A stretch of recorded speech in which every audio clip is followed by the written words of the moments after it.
Take a Guardian's crest and you take their honor. Don't let it happen to you. 30 FPS lock on console, PC being delayed, new subclasses, story details, and more. All of which is going to be covered in today's video. What's going on, guys? My name is Pone. Subscribe if you're new here. Stay tuned for more Destiny 2 coverage. So let's talk subclasses, one for each respective element in the game. Number one on the list, we have Warlock coming in with the Solar subclass, Dawnblade. This was very exciting. I was actually a little intimidated by it. The mobility, the fact that you can go in the air and just lash out with flames. Super exciting stuff. It's going to be a very destructive subclass. Sentinel, on the other hand, is the new Titan subclass, Void-based, and this is a bit more utility. It's capable of shielding, protecting, it'll be good for pushing down lanes, bashing if need be, and for ranged options, it can basically plink around people by throwing a shield, Captain America style, as everyone else is dubbing it. Last on the list, we have Hunter coming in with probably the flashiest of all of them, Arcstrider. He summons a giant mythical staff, and I'm truly blessed to give you guys some unseen footage right here. Look at this. Uncut. Oh my god. This is so good. Look at that. Such finesse. You're right? That's so good. Majestic. So I'm going to ask the ultimate question before we push on. Where are you going? Where is your allegiance? Are you going to go for the Dawnblade Warlock in D2? Are we talking about the Sentinel for the Titan, or are you Team Hunter with that Arcstrider? Now, don't let that previous clip sway you, okay? We don't like a bandwagon here. Which one are you going for? So there's no escaping the hype right now. It's consuming all of the internets, all of the social medias. Really, really cool stuff coming from what we saw from the trailers, the reveal itself, an hour-long presentation giving some introduction to what's coming, and a whole lot of positivity surrounding the people that were there at the event, able to play the game on hand. Truly exciting. Unfortunately, I was not able to go. I mean, like, I'm sure they sent me an invite or something. My inventory is probably full. It's probably back in the Postmaster or something. I don't know. It's whatever. And on that note, let's talk about all the positivity surrounding the 30 FPS cap on the console. Non-dedicated servers, and of course, who can forget such classics as PC's been delayed, probably till like December or something. Okay, so I'm going to try to squish this into one small little rant sandwich. Honestly, none of these are really big. Not at least to the proportions it's been inflated to. So many people are like, I'm not even gonna play. I just wanted PC and I can't now. Guys, PC's new. And if it's a little late, it's a little late. Stop acting like entitled whiny bitches and man up. Late is better than never, right? Last time around, we didn't get PC. Now we're getting it. And if it's a month or two late, it's a month or two late. Deal with it. The other controversial topic on our plate, 30 FPS cap on console. I'm just as confused as you guys. I really don't know how we didn't achieve that 60 FPS benchmark, but that's how it is. Many people are saying it's because they were pushing for 4K, compatibility, large-scale game, whatever the situation is.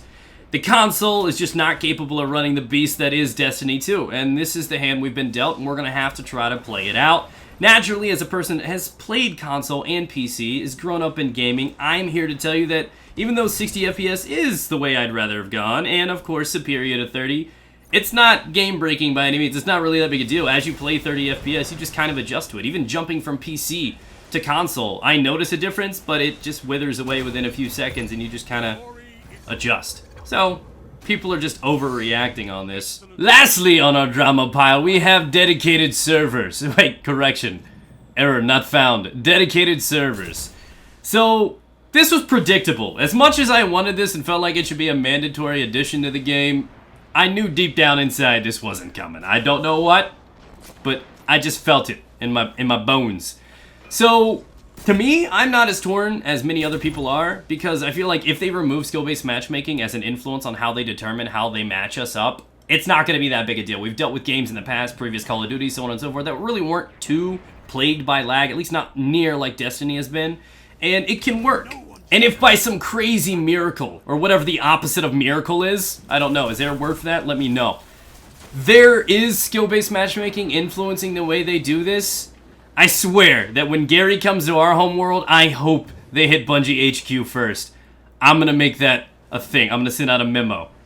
So, just pray that doesn't happen. Otherwise, I think we're gonna be fine. Now, away from the negativity, away from the things that people are kind of talking about in a bad light, let's talk about the good light.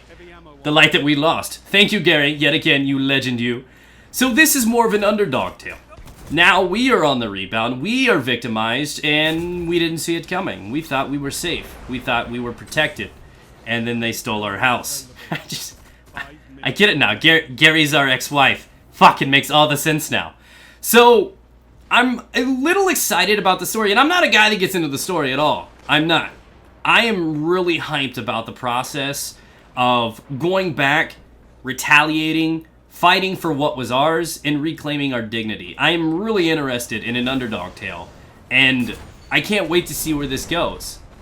I'm hyped for that. So there's that on top of the dungeons that are coming. They've explained these new caves, these new systems where you can roam about, and what seems to be a basic cave will in fact evolve into a giant dungeon where you find loot and find the bad guys. It's going to be really interesting. And one of the things that I believe we have in fact confirmed, not like directly, is that a legitimate RPG loot system is likely not to be in play, which is heavily disapproved by many. And this is because this is a looter shooter, it's very much an RPG, and to not have an RPG loot system in play is kind of disgusting. When Division and Borderlands and Diablo have all those stat variables in play, it leaves room for an in-game. There's no ceiling, as where if you get an exotic in this game and I get an exotic that you have, ours are identical. Not very special in the end. Obviously ceilings are going to be hit and we're all going to just have the same stuff. You know, like the palindrome and the hawksaw. That's never happened before from the vendors.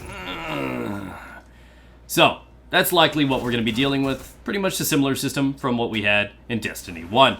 Moving over, I really, oh my god, so happy about the way that they're going to be moving forward with matchmaking. We're talking the clan integration. This is exciting because I at first thought, oh wow, matchmaking for raids, this is going to be a fail.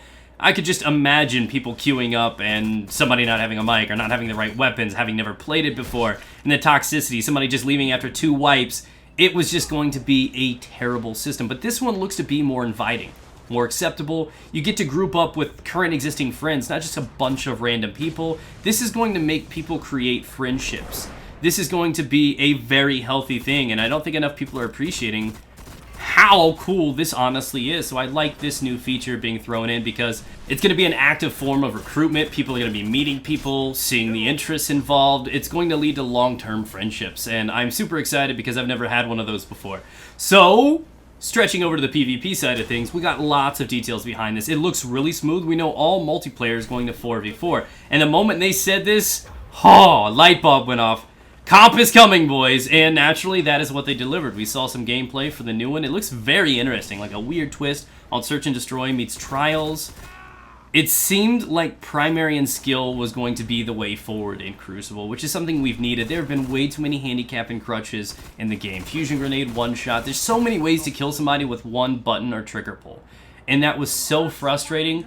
It's now going to be about awareness, how you play the map, how you move and navigate with each other. It's going to be pretty different. It's going to be so much different, actually. And I like that this is changing, and I think it's for the healthiest ways possible. So, that aside, 4v4 opens up the door from competitive, and a lot of people are predicting a ranked playlist. I said and predicted well before this reveal that they are going to change this game in one of 2 major ways. Either A, they're adding in a proper RPG loot system, feels bad, man, still not over it. Or 2, they're going to add in a ranked one, which is what we've seen pretty much mandatory for most shooters now. Call of Duty even has it now. Overwatch, the crazy grind from bronze to diamond.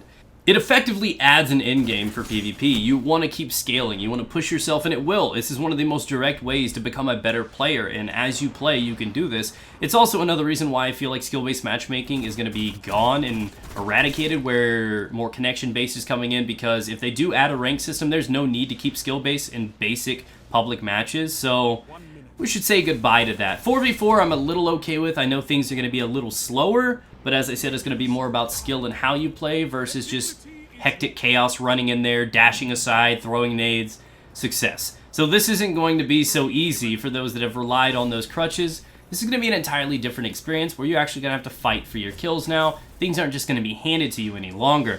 And yeah, I'm pretty happy about that. So, with the information given to us with the reveal, some of the testimonials from people playing there at the event, things are looking bright for Destiny. Now, me personally, I felt like there were not enough answered questions. This was more of an introduction, a little bit of foreplay. The hype train just ready to depart, and this is what they delivered us. A little bit of story, a little bit of lore, what to expect, but didn't really answer questions. Again, we don't know what kind of loot system we're going to have. We don't know if ranked is coming. Hell, we didn't even get the beta release date, but E3 is right around the corner. And I'm sure they withheld a lot of information just to blast us with, straight on facial, here in just a few weeks' time.